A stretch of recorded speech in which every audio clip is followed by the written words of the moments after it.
Magandang umaga sa lahat. Ngayong umaga ay babasahin po natin ang ika-28 kabanata ng Kawikaan at magbabahagi ng salita ay si Pastor HK. Wala po tayong chapter 29 para sa pangumagang debosyon, ngunit maaari po ninyo iyong basahin.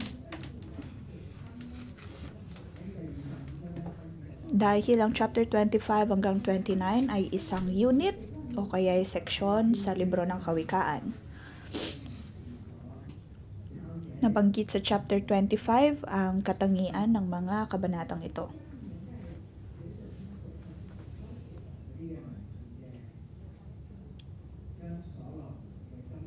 At ang seksyong ito ay isinulat ng mga eskriba na kinopya at tinipon ng mga manunulat ni Hezekiah.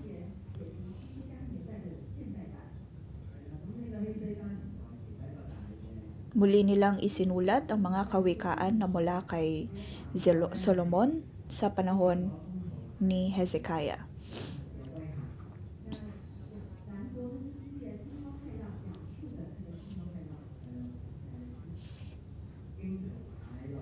Mahalaga ang panahon ni Hezekiah dahil iyon ang panahon kung kailan sinalakay sila ng Assyria.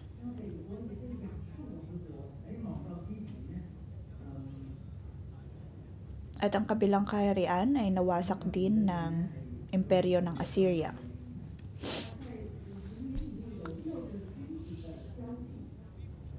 Sa loob ng 15 taon ay nagkaroon ng 15 hari. 56.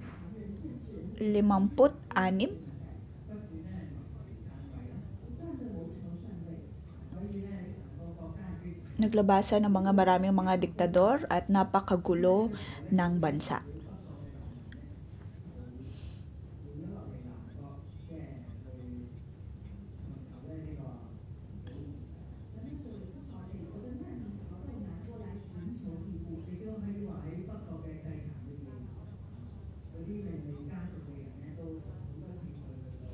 At sa labas ng kaharian ay naroon ang mga Levita. Sila ay naglilingkod sa mga altar. Pagkatapos ay sumuko o kaya ay nanumbalik sa kabilang kaharian. Ang mga Levita ay dapat sanang nakakalat sa 12 tribo ng Israel.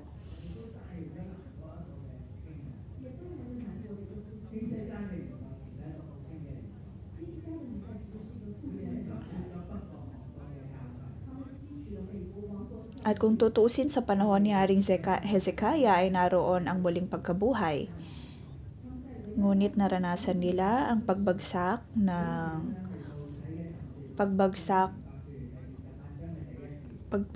ng kaharian sa timog. At ngayon nga sa pagbabasa natin sa chapter 28, sa pagkakaroon ng ganitong pananaw at background, mas mauunawaan po natin ito. Sabi sa verse 1, tumatakbo ang masama kahit walang humahabol, ngunit panatag ang matuwid, ang katulad ay leon.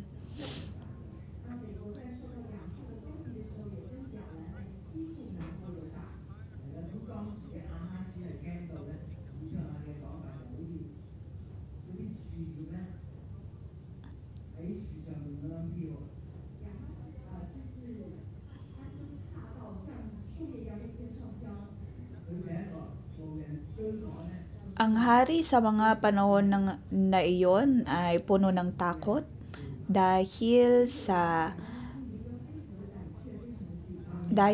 mga kaharian na nais na sumalakay sa kanila. Ngunit tumating din sa pagkakataon na kahit wala namang bagay na dapat katakutan, sila ay puno pa rin ng takot. Dahil ang hari ay tinutugis ng imperyo mula sa Assyria. Kahit na naroon na sinalakay ng imperyo ng Assyria ang timog na kaharian,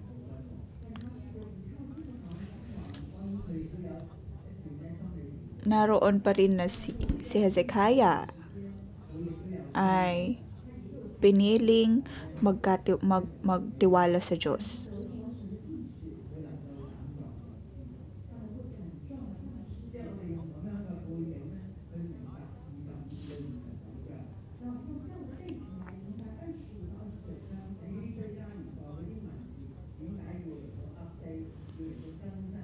Dito maunawaan po natin ang naging sitwasyon ng Israel lalo na sa paghahari ni Hezekiah.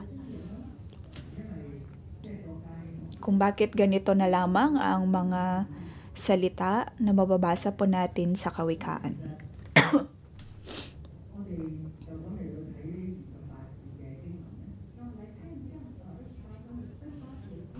Sa pagbabasa po natin ng mga bersikulong ito,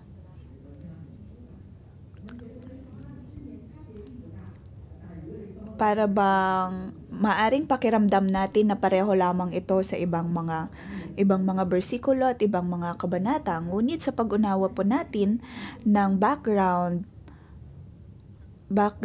kung bakit ito na isulat, mas mauunawaan po natin.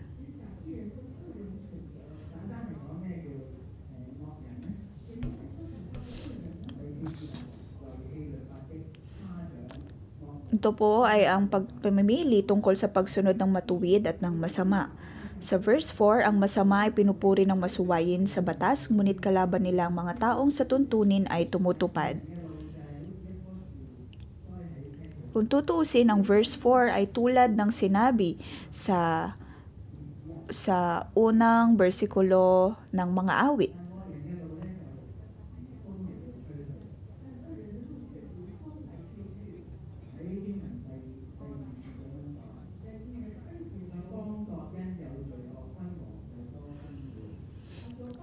Sa verse 2, kung ang bayan ay magkasala, maraming gustong mamahala, ngunit kung matalino ang namumuno, malakas at matatag ang bansa.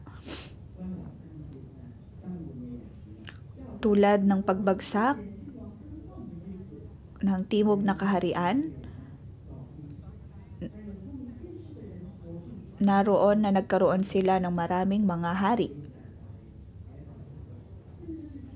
Kung kaya naman ganito na lang po ang sinabi sa verse 2, na ang pagkakasala ng isang bayan ay dahil maraming gustong mamahala.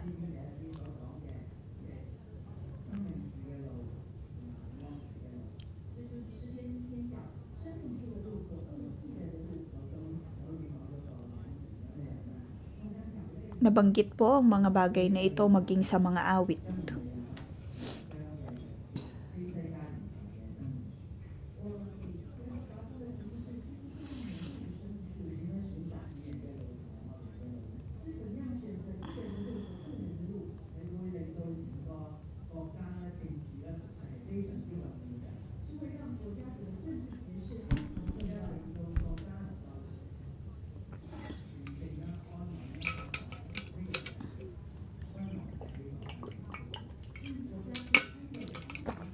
Ang pamimili natin sa pagitan ng pagiging matuwid at ng masama ay pamimili din kung ang isang bansa ba ay mapagpapala o mawawasak.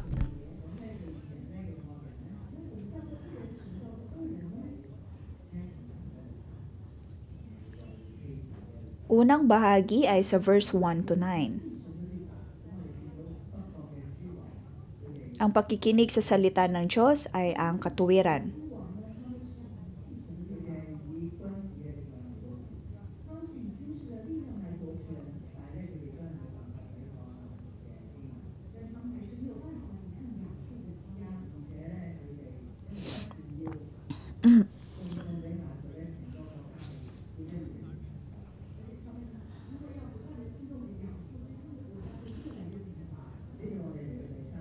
Nabanggit na po natin na sa paghahari ni Hezekiah sa Israel ay dumating ang pagkakataon na sila ay sinalakay ng imperyo ng Assyria. Sabi sa verse 3, ang pinunong sa mahirap ay sumisil ay tulad ng ulang sumisira sa pananim.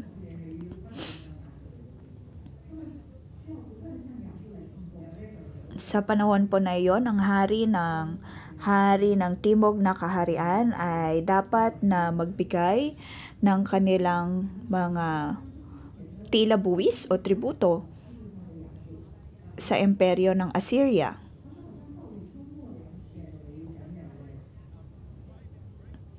At iyon nga ay tulad ng ulang sumisira sa pananim.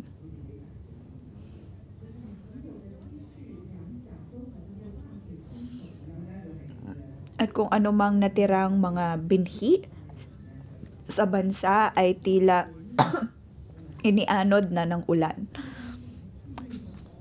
Sabi sa verse 4, ang masama ay pinupuri ng masuwayin sa batas, ngunit kalaban nila ang mga taong sa tuntunin ay tumutupad.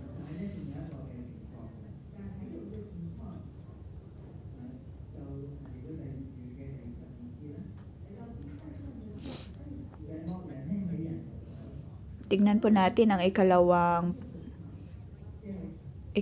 bahagi sa verse 12. Kapag matuwid ang nasa kapangyarihan, ang lahat ay nagdiriwang, ngunit kung ang pumalit ay masama, lahat ay nasa taguan. Ang mga sitwasyon sa politika ay maaaring magbago. Maraming mga tao ang nagtatago. Sa verse 4, nabanggit po na ang masama ay laging pinupuri ang mga masuwayin sa batas.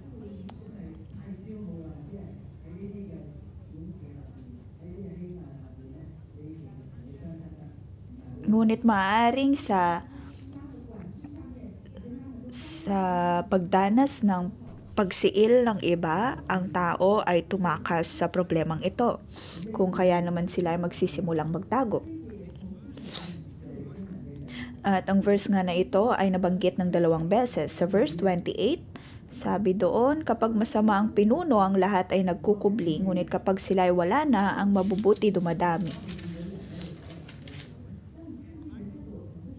Pag nakikita po natin na ang tao ay nagtatago,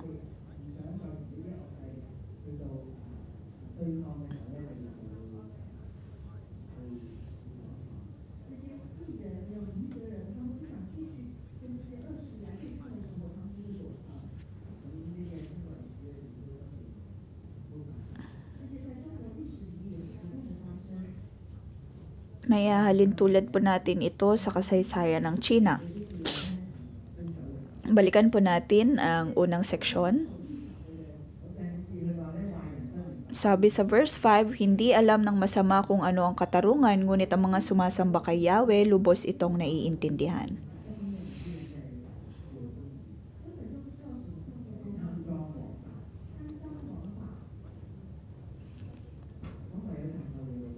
Hindi nila alam ang katarungan,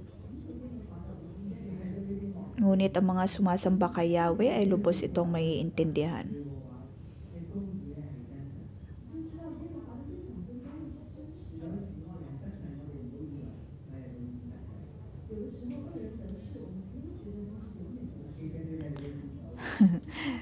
Sa tuwing nakakakita po tayo ng mga hindi makatuwiran na mga pinuno, wag po nating isipin na iyon na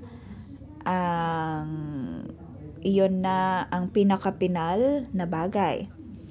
Dahil sinabi naman sa verse 6,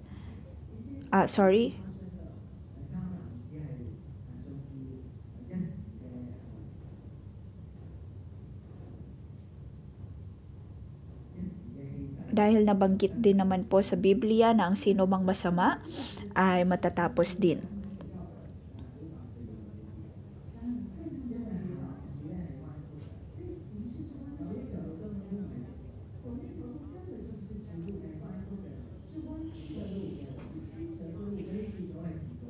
Dahil ang mga taong masama ay lumalakad sa kasamaan, kung kaya ang kanilang katapusan ay paniguradong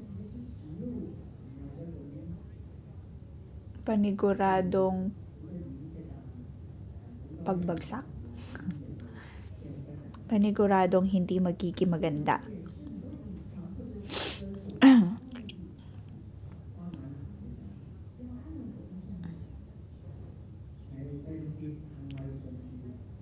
Kung kaya naman hindi po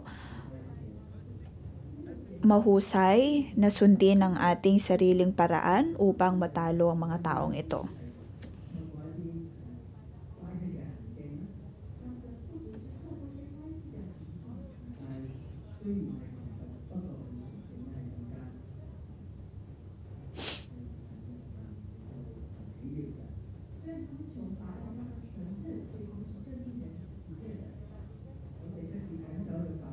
Sabi sa verse 6, mabuti na ang mahirap na namumuhay sa katuwiran kaysa taong mayaman ngunit makasalanan. 7, ang anak ng matalino ay sumusunod sa aral, ngunit ang nakikipagbarkada sa masama ay kahihiyan ng magulang.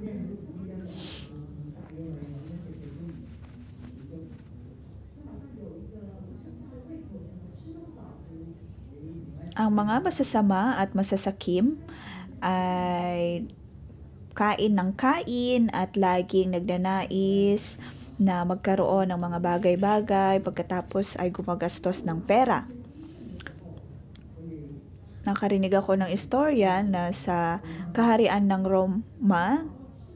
Romano,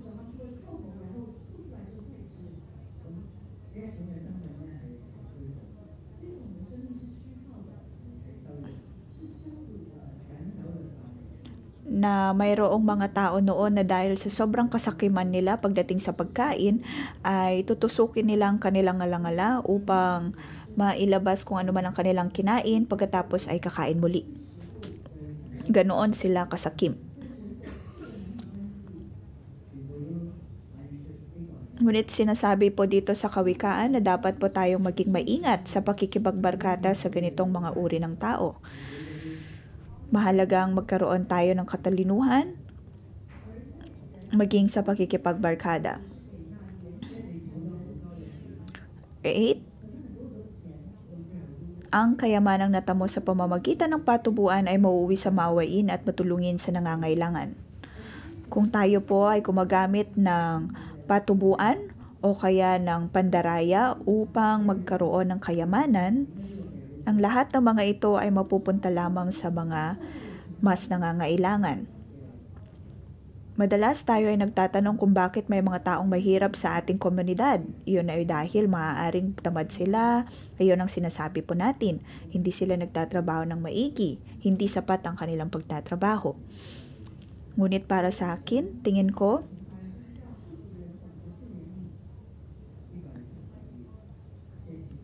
hinahayaan ng Diyos na magkaroon ng mga mahihirap sa mundo upang hayaan ng tao na magkaroon din ng habag sa kanila. Ito ay para maturuan din ang tao na maging mabuti at maging mahabagin sa iba.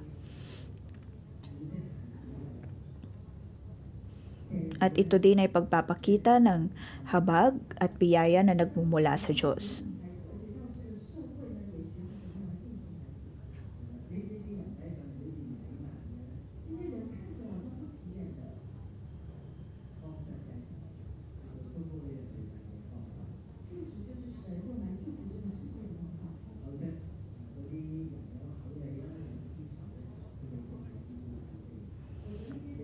Gagamitin ng Diyos ang mga taong ito upang mapagpala ang mundo.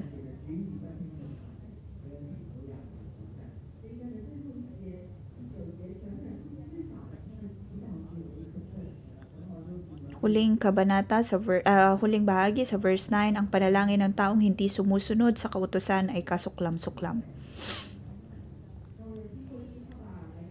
Ang aking ama ay nagsisimba sa mahabang panahon ngunit hindi siya nananalangin. At ngayon mayroong nagsabi sa akin ng bagay na ito, sinabi ko sa lalaking iyon na ikaw ay anak ng Diyos, maaari kang manalangin. Maaari kang manalangin sa ngalan ng Panginoong Hesus.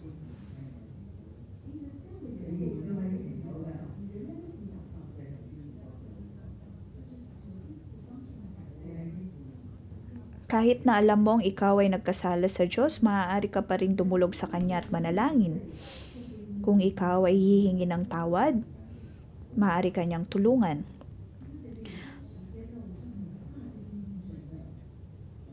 Mga kapatid, tayo po ba ay umabot na sa punto na takot po tayong dumulog sa Diyos? Kung tutuusin ay gustong-gusto ng Diyos na lumapit sa atin.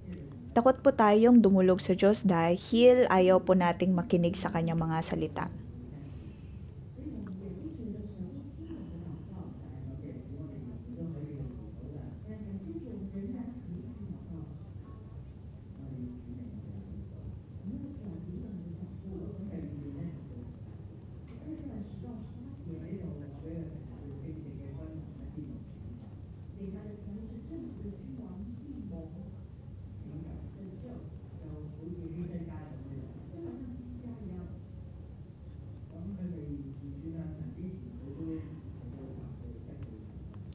Ikalawang bahagi,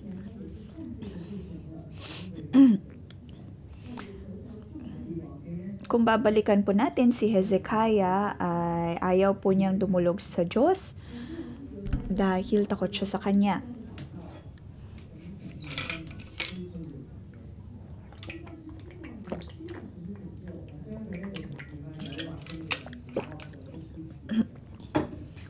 Maging ang hari ay kailangang maisalba ng Diyos.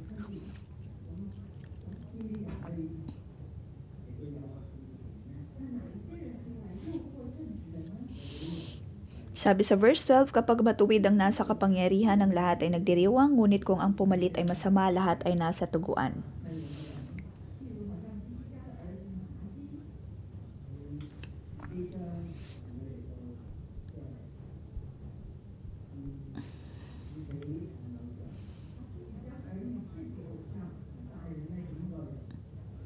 Kung matatandaan po natin, mayroong hari na sinakripisyo ang kanyang mga anak sa mga Diyos-Diyosan.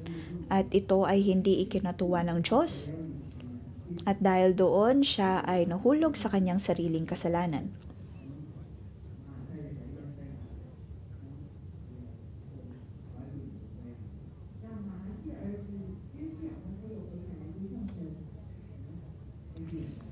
Ngunit ang anak ni Manasa ay anak ng haring iyon ay humingi ng tawad sa Panginoon at siya ay pinagpala ng Diyos. Kung mapapansin po natin, ang kasaysayan ng Juda ay pataas baba parang roller coaster. Dahil mayroong mabubuting hari, ngunit mayroon ding mga masamang hari at salitan lamang ang paglabas ng mga haring ito.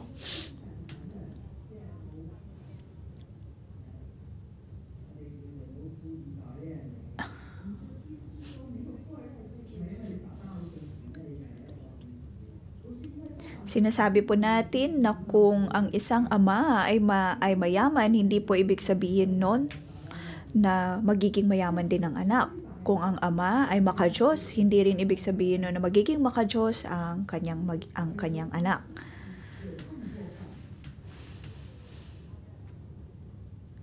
Ang desisyon ay nasa tao pa rin, ngunit paniguradong naroon lagi ang hatol ng Diyos.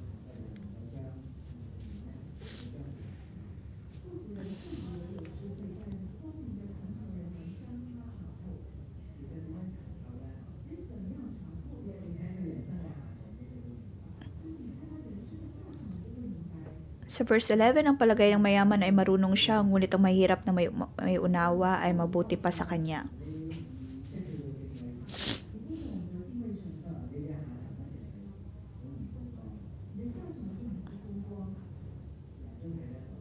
May mga taong napakasakim, bunsod ng kanilang kasamaan, at bandang huli sila ay nagkakaroon lamang ng sakit at magiging dahilan lamang ng kanilang kamatayan.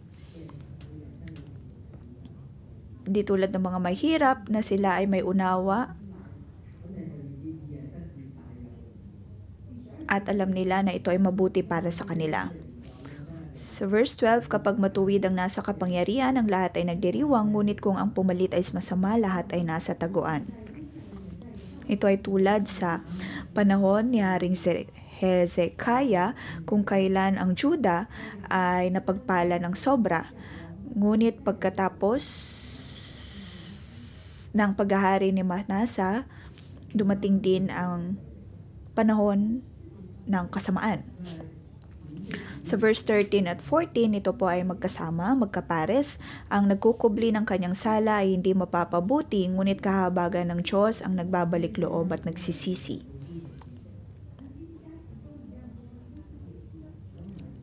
Isang bagay tungkol kay Hezekiah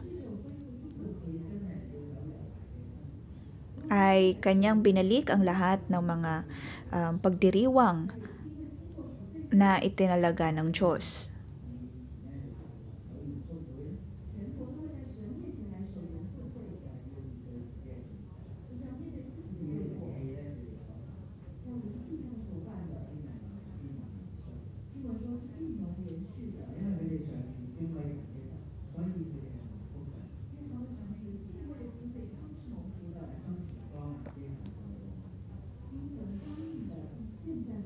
Nahabag ang Diyos sa kanila. Ngunit tulad sa sinabi sa verse 14, mapalad ang taong sumusunod sa ating Diyos, ngunit ang matigas ang ulo ay napapahamak.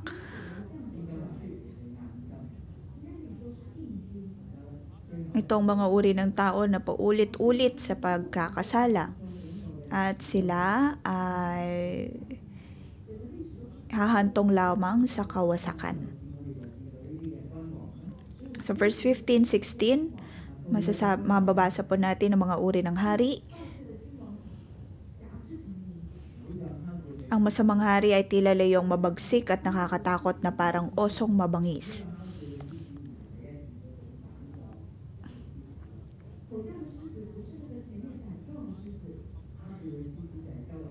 Ang leyon na mabagsik na ito ay hindi po tulad ng sinabi sa verse 1.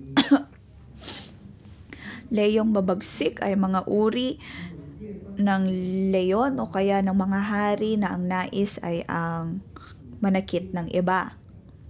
Verse 16, ang haring walang pangunawa ay tiyak na malupit, ang pamamahala ng tapat na hari ay lalawig.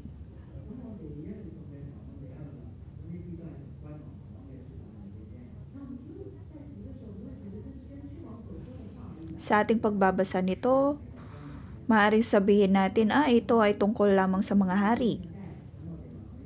Hindi ito para sa atin. Hindi para sa panahon natin ngayon dahil tayo ay nasa demokrasya. Na sinasabi natin na ang lahat ay responsable sa kanilang mga buhay.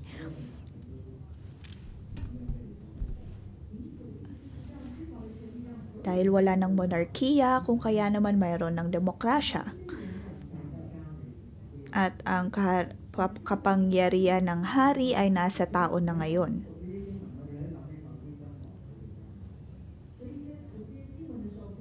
Kung kaya naman sa isang banda ay maaring mapaisip po tayo na ang verse 15 to 16 ay tungkol lamang sa mga monarkiya.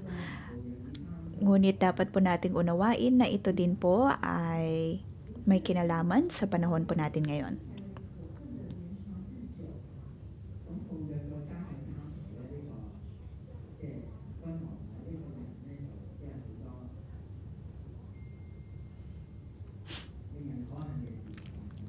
Ang haring walang pangunawa ay tiyak na malupit, ang pamamahala ng tapat na hari ay lalawig.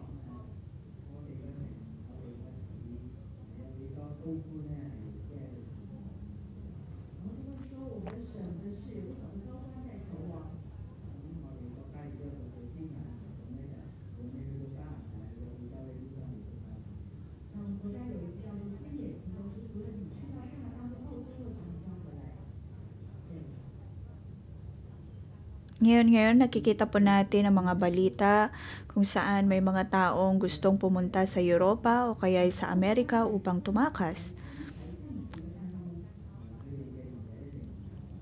Ngunit sila ay nade-deport lamang o kaya binabalik sa kanilang mga bansa.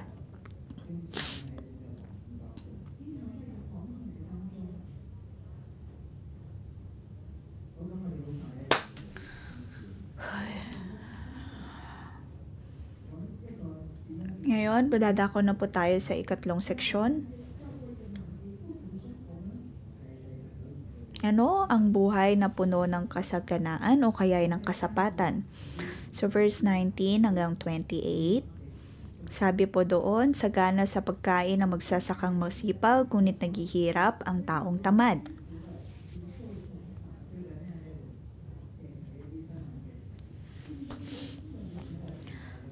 Sa aking pakikinig ng ilang mga balita nitong mga nakaraang araw, yun po ay tungkol sa isang bahagi sa China na mayroong napakataas na gusali na hindi matapos-tapos, na umabot sa higit 100 na palapag, ngunit kailanman ay hindi po iyon natapos.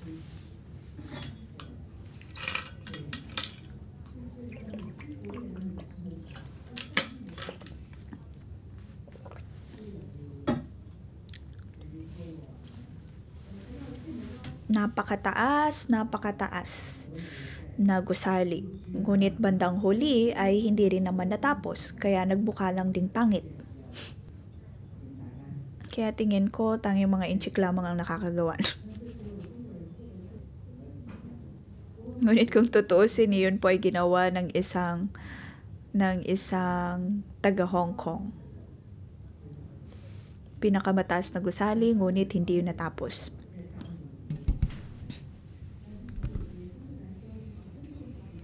Sa verse 19, sinabi po doon, sagana sa pagkain magsasakang masipag, ngunit naghihirap ang taong tamad.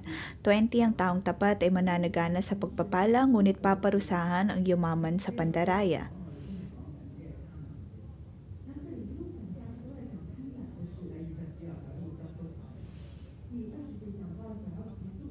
Sa ating pagbabasa dito, mababasa po natin ang pagiging sakim. Verse 22, ang kuripot ay nagmamadalig yumaman, ni hindi iniisip na kahirapan ay daratal. Bakit nagkalat ang maraming mga scam sa mga panahon po na ito? Dahil nais nilang yumaman agad.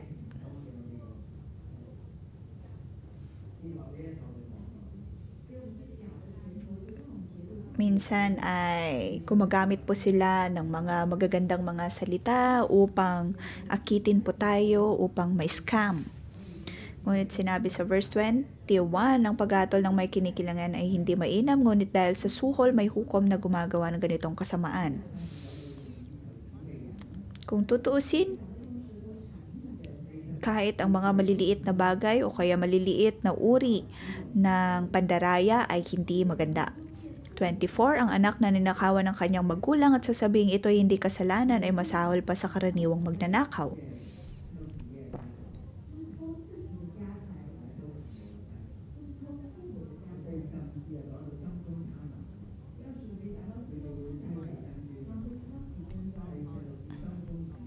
Sa verse 25, ang taong gahaman ay lumilikha ng kaguluhan, ngunit ang nagtitiwala kay Yahweh unlad ng kabuhayan.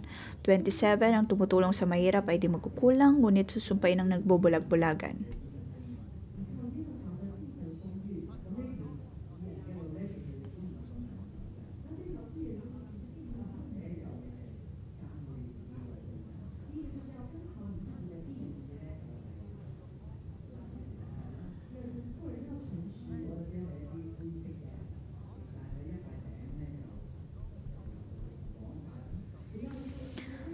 Huwag po tayong maging sakim.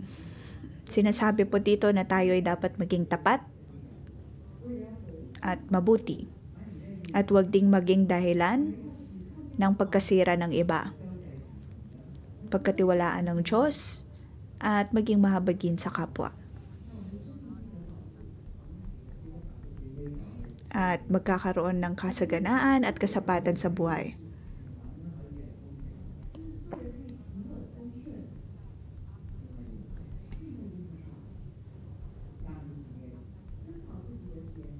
Dapat po nating katakutan ng Diyos, maging tapat,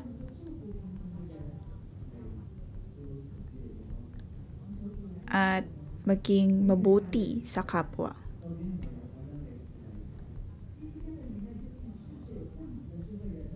Sa mga panahon ni Hezekiah, katanungan kung mayroong mga ganitong uri ng tao sa kanilang panahon. Mayroon silang takot sa Diyos.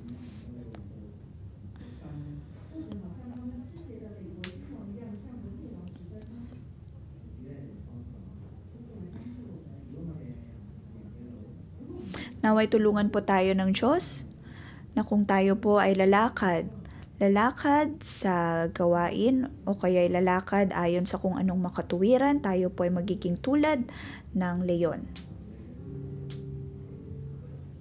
Atin pong purihin ng Diyos. Panginoon, kami ay umaasa sa iyo. Nais namin ay sundin ka at sundin ang iyong mga salita. Tulungan mo kami, O Diyos, na lumakad ayon sa iyong mga salita.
Panginoon, tulungan mong bawat isa sa amin na maging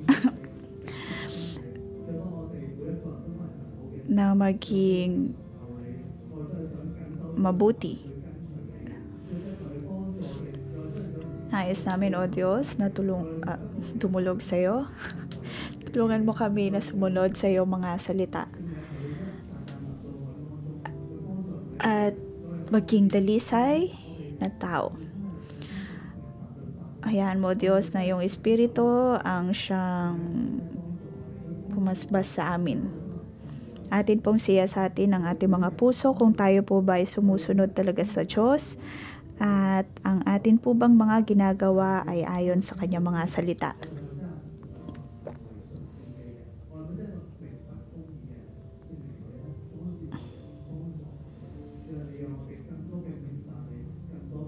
Panginoon, tulungan mo kami na maunawaan ka at sundin ang iyong mga salita.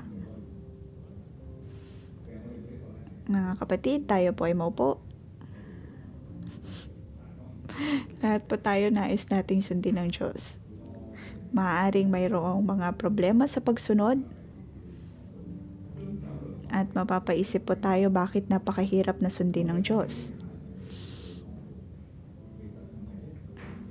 Tulad ng sinabi sa verse 4, ang masama ay pinupuri ang masamayin sa batas, ngunit kalaban nila mga taong sa tuntunin ay tumutupad.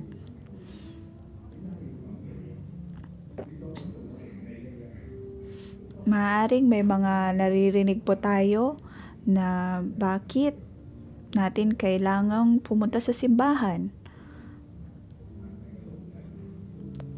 Ngunit sinasabi ng Diyos na tayo po ay nasa tamang daan. Hindi madali, ngunit kasama po natin ng Diyos.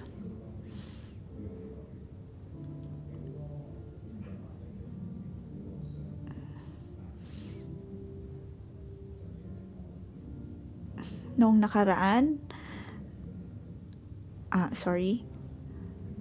naway pumasok po tayo sa presensya ng Diyos at hayaang matulungan niya po tayo.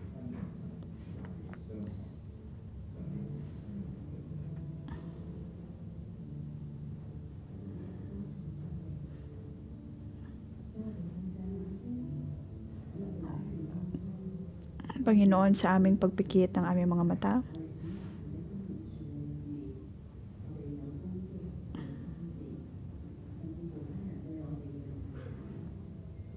sa aming pagsunod sa puno ng buhay, kami ay humarap sa mga problema.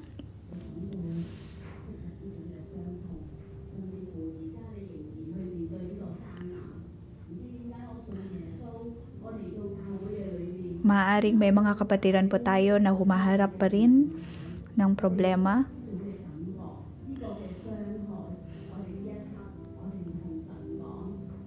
At hindi natin maunawaan kung bakit tayo maharap sa ganitong mga problema, ganitong mga pagsubok. Ngunit o Diyos, amin po ang isinusuko sa iyo ang lahat ng mga sakit na ito, mga hinanakit na ito. At sabihin natin sa Diyos, kung ano man ang ating mga pinagdaanan, sabihin natin sa Kanya kung bakit tila ba hindi maunawaan ng iba ang ating pagsunod sa Kanya. Panginoon, aming dinudulog sa iyo ang lahat. Ang nais ko, Panginoon, ay ang sumunod sa iyo. Panginoon, tulungan mo ako.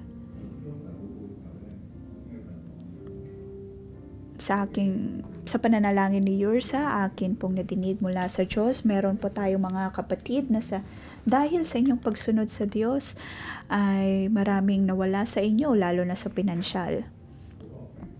At kayo ay nagdusa. Pakiramdam nyo na mayroong mga kulang, at kung kayo nga po ang taong ito, maaari po kayong tumayo at ilagay ang inyong kamay sa inyong puso. Kahit anumang mga bagay na kinuha ng Diyos mula sa inyo,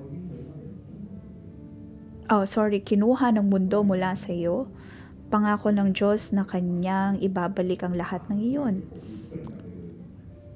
Sa buhay na ito, kayo ay makakatanggap ng mas marami pang mga pagpapala. Paniwalaan mo ito at pagkatiwalaan mo ito. Aking anak, ang iyong naging pagdurusa ay hindi mo pupunta sa kawalan dahil pagpapalain kita. Ginamit mo ang iyong buhay upang itaas ang ngalan ko, maluwalhati ang pangalan ko, kung kaya naman pagpapalain kita. Kung anumang kinuha ng kaaway ay maibabalik sa iyo. Maibabalik sa iyo ng 100 pang ulit. At aking kang bibiyayaan mula sa kalangitan.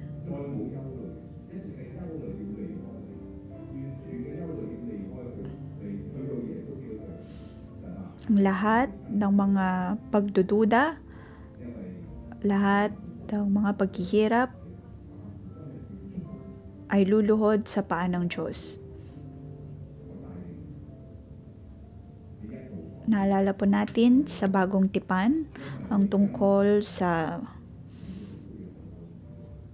babaeng ibinigay ang lahat para sa Diyos.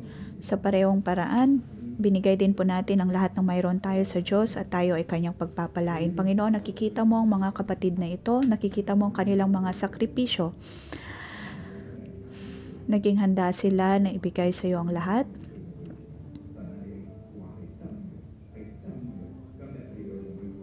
Ang iyong salita, ang katotohanan. Ibibigay mo sa kanila ng sandaan pang ulit.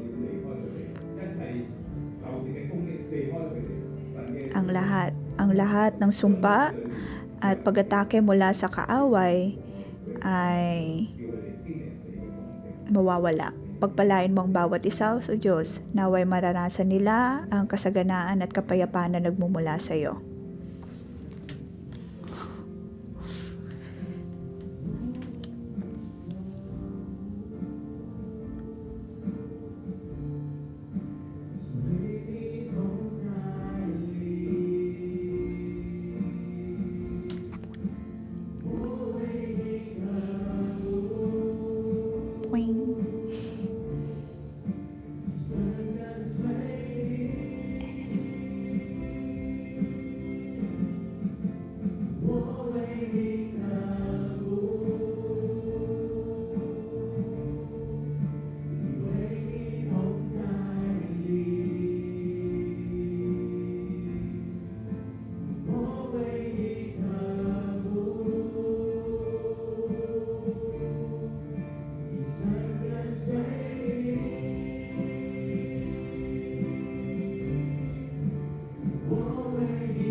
Panginoon, tulungan mo kami upang kami ay maging kalugod-lugod sa iyo at nang masunod ka sa aming mga buhay. Sinasabi po dito sa Biblia,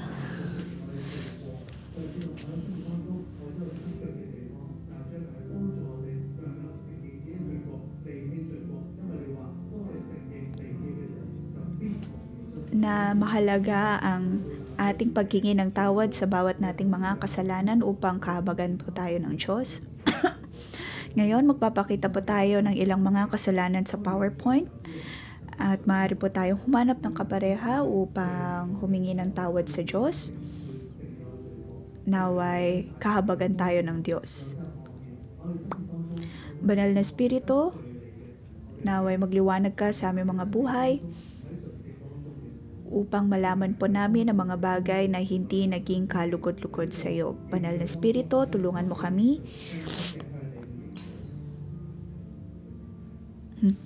Tulungan mo kami na maunawaan ang lahat ng ito.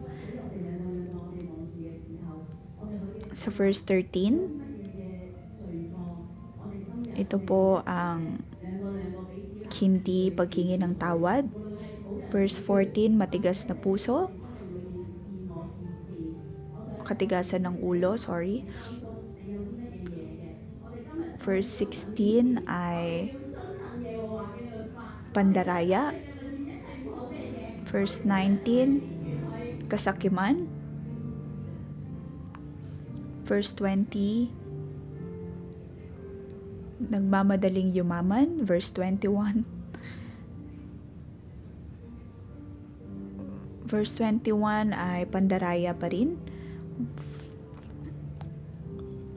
Verse 24, pagnanakaw sa magulang. Verse 25 at 27 ay pagkakaroon ng inggit. Verse 26, pagmamataas at pagmamalinis.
Panginoon, tulungan mo ako sa mga pagkakataon na hindi kita pinagkatiwalaan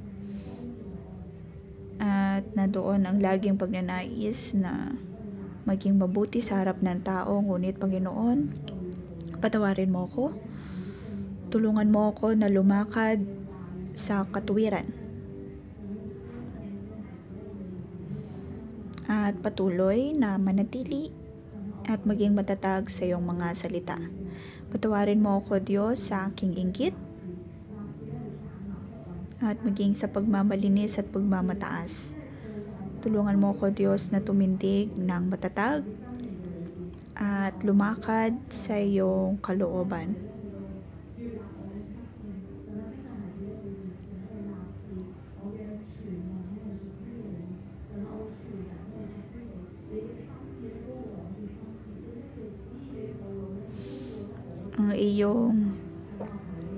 Ang iyong kalooban ay higit na mas mataas kaysa sa aking kalooban. Ikaw ang aking Diyos. Panginoon, tulungan mo ako.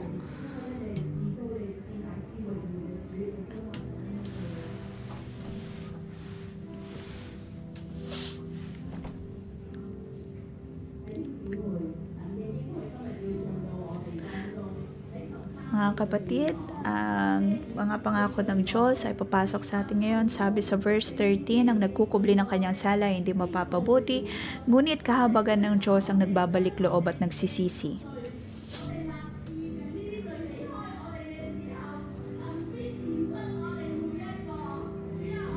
Sinasabi po dito na tayo ay kahabagan ng Diyos kung tayo po ay magsisisi at magbabalik loob sa ating magbabalik loob sa Panginoon. Panginoon, tulungan mo ang bawat isa na makabalik sa iyo.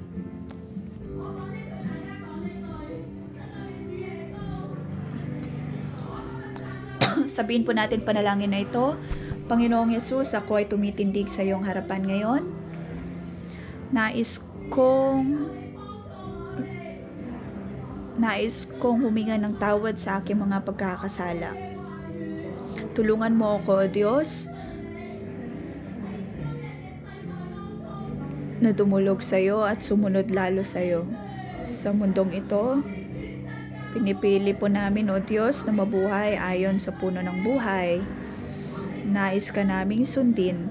Naniniwala kami, Ikaw ang Diyos na naghahari. Sa aking pagsunod sa iyo, ang aking pamilya, maging ako, ay mapagpapala sa aming buhay. Atin pong purihin ang Diyos.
Tayo po ay tumanggap ng pagpapala mula sa Diyos.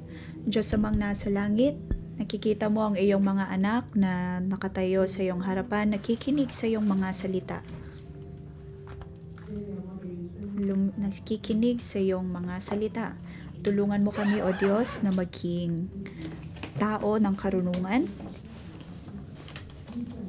at makita ang iyong katuwiran bilang mga totoong katwiran sa buhay, ang iyong mga salita na siyang dapat naming sundin. Panginoon, sa harap mo kami ay maaaring mapawalang sala at tanging ang makatwiran lamang ang makakatanggap ng pagpapala mula sa iyo. Aking pinagpapala ang bawat isa na tayo ay maging makatwiran sa harap ng Diyos.